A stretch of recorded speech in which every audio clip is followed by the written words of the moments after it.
सलाम, नमस्ते एंड सत श्री अकाल टू ऑल ऑफ यू। तो कैसे हैं आप सभी? तो मुझे आशा करती हूँ कि आप सभी बहुत अच्छे होंगे। तो आज हम बात करते हैं, पिछले की वीडियो में हमने जाना है कि कर्म योग क्या है, भक्ति योग क्या है, भक्ति से हम कैसे अपने प्रारब्ध भोग सकते हैं और कर्म के द्वारा कैसे हम कृमाण कर्म से छुटकारा पा सकते हैं। ये सारी चीज़ें तो हमें पता है। अब हम जानेंगे कि इसके आगे हमारे जो संचित कर्म बचते हैं, जो हमारे बहुत पुराने अनंत जन्मों से, अनंत असंख्य जो हमारे हिमालय पर्वत जैसा पहाड़ भरा पड़ा है हमारे पास, संचित कर्मों का, अनेक जन्मों का जो संचित कर्म पड़ा हुआ है, उसको कैसे, उससे कैसे छुटकारा मिले हमें। तो आज इस वीडियो में मैं वही सारी चीज़ें बताने वाली हूँ। तो बने रहिए मेरे साथ तब तक के लिए। कैसे? तो आइए हम जानते हैं कृमाण कर्म क्या है। कृमाण कर्म हमने जाना कि कौन से कर्म करके हम कृमाण कर्म को तुरंत ख़त्म कर सकते हैं जो संचित में ना जा पाए, ये हमने सीख लिया। इसके बाद आया हमने प्रारब्ध जो हमारे पास आते हैं पिछले फल कर्मों के अनुसार, जो संचित में जमा रहते हैं और पक कर के हमारे पास आते हैं, तो उसको हम कैसे भोगते हैं। भक्ति के द्वारा भगवान हमारी हेल्प करके उस चीज़ को भुगवा देते हैं हमसे। अब आता है संचित कर्म।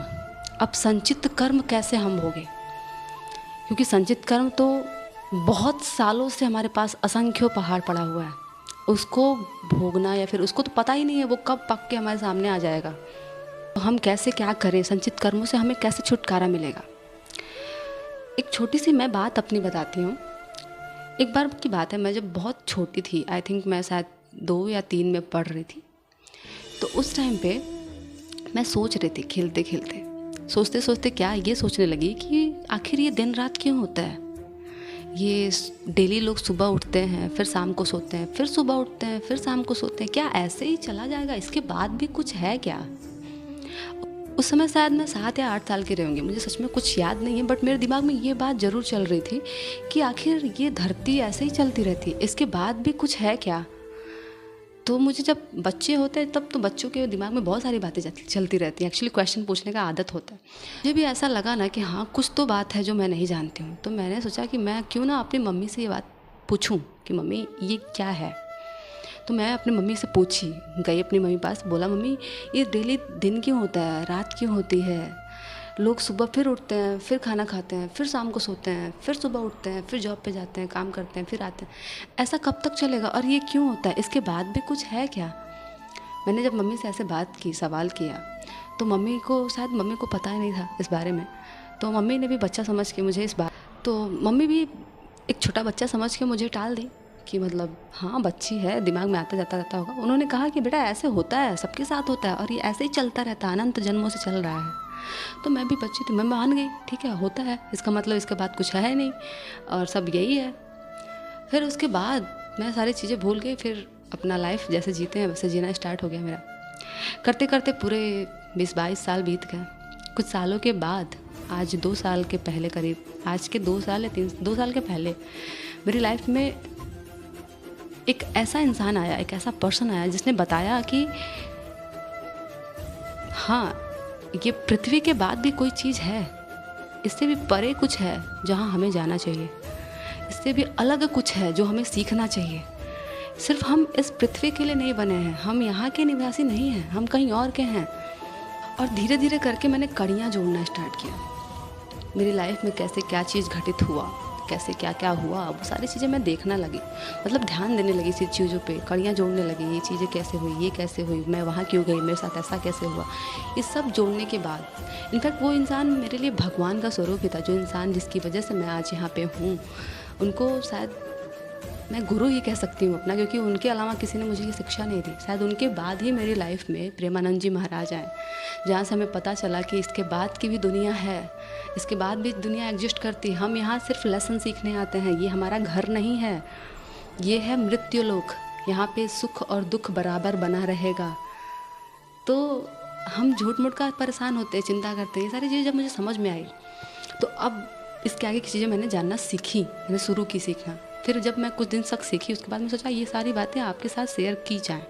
तब मैं यूट्यूब पे आई, अपनी वीडियो बनाना स्टार्ट किया। तो आज हम इस बात तक पहुँचे हैं कि संचित कर्मों को कैसे विध्वंस करें, कैसे ख़त्म करें। तो सिंपल सी बात आप ये समझ लो कि अगर आपके पास एक रुई का पहाड़ है बहुत बड़ा सा, तो उसमें सिर्फ और सिर्फ एक तीली लगाने की ज़रूरत है, और वो तीली जैसे ही लगेगी पूरा का पूरा रुई का पहाड़ जल करके भस्म हो जाएगा। अब वो तीली कैसे लगेगी? वो तीली है क्या? वो तीली है ज्ञान, ज्ञान अग्नि। जैसे जैसे हम भक्ति मार्ग में आगे बढ़ते हैं, हमारा ज्ञान भी बढ़ता है।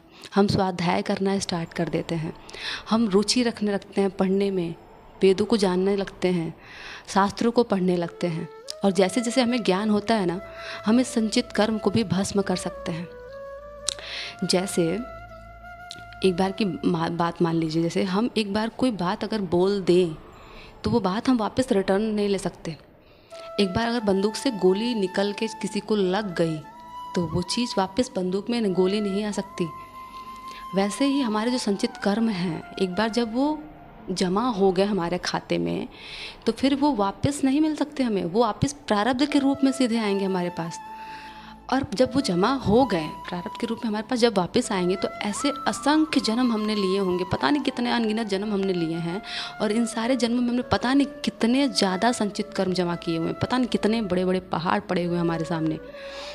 हर जीव के पीछे उसका एक संचित कर्म का पहाड़ ज़रूर होता है। तो इसको कैसे ख़त्म करें? और इसको ख़त्म करने के लिए हमको सिर्फ अपने अंदर की ज्ञान अग्नि को जलाना होगा। जैसे ही वो ज्ञान अग्नि प्रज्वलित होगी, वैसे ही पूरा बड़ा सा जो रुई का जो पहाड़ होगा है ना, वो जल करके पूरा का पूरा भस्म हो जाएगा। तो जीव चाहे जो कुछ भी करे, जो उसके प्रारब्ध में आना है वो तो आएगा ही, लेकिन जो संचित कर्म है उसको भस्म करने के लिए हमें ज्ञान की अग्नि तो प्रज्वलित करनी ही होगी। जैसे जब कोई अग्नि हम जलाते हैं, जब कोई आग जलाते हैं, जब हम कोई आग जलाते हैं तो उसमें हम चाहे पतली मोटी लकड़ी जो होती है, चाहे बहुत मोटी होती हो, चाहे बहुत पतली होती है, चाहे कैसी भी लकड़ी हो, उसमें हम डाल दें अगर आग में तो वो जल करके भस्मसात हो जाएगी। वैसे ही जैसे हमारे अंदर का जो ज्ञान है वो प्रज्वलित होगा, ज्ञान अग्नि जो प्रज्वलित होगी, वैसे ही हमारे जितने भी संचित कर्म हैं वो सब भस्म हो जाएंगे। तो अब इस ज्ञान अग्नि को कैसे प्रकट करना है, कैसे अपनी लाइफ में लाना है, तो इसको मैं अपने नेक्स्ट वीडियो में आपसे शेयर करूँगी। तब तक के लिए अभी फ़िलहाल के लिए आपको ये बातें समझनी होंगी कि संचित कर्म से हमें कैसे बचना है, संचित कर्म को कैसे ख़त्म करना है, तो उसके लिए हमें क्या करना है। तो इस ज्ञान अग्नि के बारे में मैं नेक्स्ट टॉपिक पे बात करूंगी आपसे। तब तक के लिए मैं लेती हूँ आप सभी से अलविदा। फिर मिलते हैं नेक्स्ट वीडियो में एक नए टॉपिक के साथ। तो अपना रखिए ढेर सारा ख्याल। मैं वंदना राव आऊँगी फिर से आपसे मिलने एक नए इंटरेस्टिंग टॉपिक के साथ। तब तक के लिए bye bye, take care, Saba Khair and Radhe Radhe. Thank you so much to all of you. और हाँ, अपने कर्मों का विशेष करके ख्याल रखें। और अगर आपको मेरी वीडियो कोई में भी थोड़ी सी भी अच्छी लगी हो कोई चीज़, तो इस वीडियो को लाइक शेयर एंड सब्सक्राइब करना बिल्कुल ना भूलें। Bye bye, thank you so much to all of you. Bye bye, take care.